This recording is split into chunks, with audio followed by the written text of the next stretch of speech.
perkenalkan, nama saya Sabda Ardita Saragi dengan NPM 2201010149. Di sini saya akan membuat video mengajar untuk memenuhi tugas mata kuliah belajar dan pembelajaran.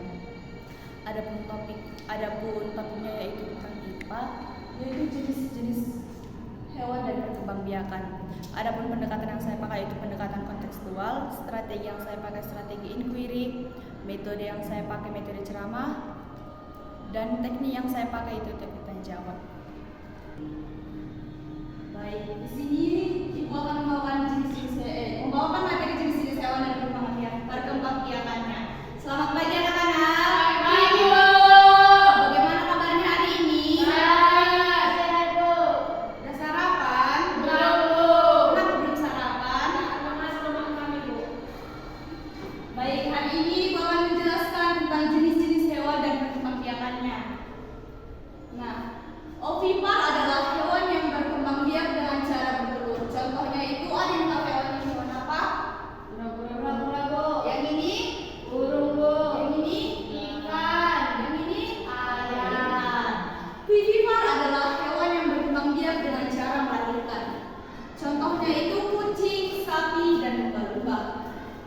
Ovipar adalah bertelur sekaligus melahirkan. Contohnya itu ular, kadal, dan platypus. Nah, di sini ada contoh metamorfosis pada kata. Yang pertama itu diawali dengan telur, lalu berudu atau cebong. Yang ketiga itu katak muda, dan yang keempat itu katak dewasa. Berdasarkan makanannya, hewan dikelompokkan menjadi 3 jenis. Yang pertama herbivora, yang kedua karnivora, dan yang ketiga omnivora. Herbivora adalah hewan pemakan tumbuhan, karnivora adalah hewan pemakan daging, dan omnivora adalah hewan pemakan segalanya. Ada yang tahu contoh hewan herbivora itu apa?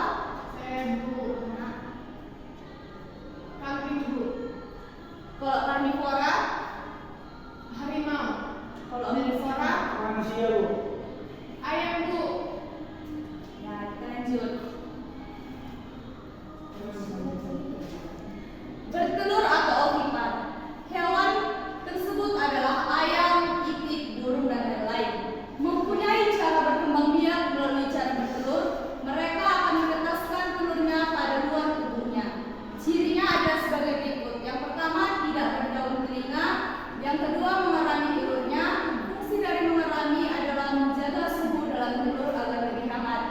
Yang ketiga, tidak mempunyai kelenjar susu. Dan yang keempat, tidak menyusui. Sesudah anak lahir, hewan ovipar tak akan menyusui anaknya tersebut. Yang kedua, vivipar atau melahirkan. Hewan ini seperti manusia, yakni dia berkembang biak dengan melahirkan. Hewan yang melahirkan contohnya adalah sapi, harimau, kerbau, kuda, dan lainnya. Hewan yang melahirkan kebanyakan adalah jenis hewan mamalia. Berikut ini ialah ciri dari hewan dengan berkembang biak melalui cara melahirkan. Yang pertama, berdaun telinga. Semua hewan berkembang biak dengan cara melahirkan ini akan berdaun telinga. Yang kedua, menyusui anaknya. Sesudah anaknya lahir, hewan tadi akan menyusui anaknya karena memiliki kelenjar susu. Yang ketiga, perkembangan embrio lambat. Hewan berkembang biak melalui cara melahirkan akan mempunyai perkembangan embrio yang lebih lambat dibanding dengan hewan yang bertelur. Bertelur serta melahirkan akan disebut ovovivipar. Hewan berkembang biak dengan cara bertelur dan juga melahirkan antara lain yaitu ular, kadal, ikan pari, dan ikan hiu, dan lain sebagainya. Berikut adalah ciri-ciri dari hewan ovovivipar. Ciri pertama dapat dilihat ialah pembuahannya.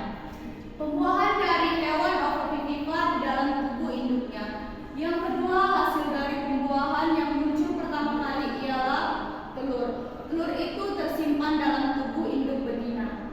Yang ketiga itu zigot akan tumbuh serta berkembang dalam telur. Baiklah, sekian materi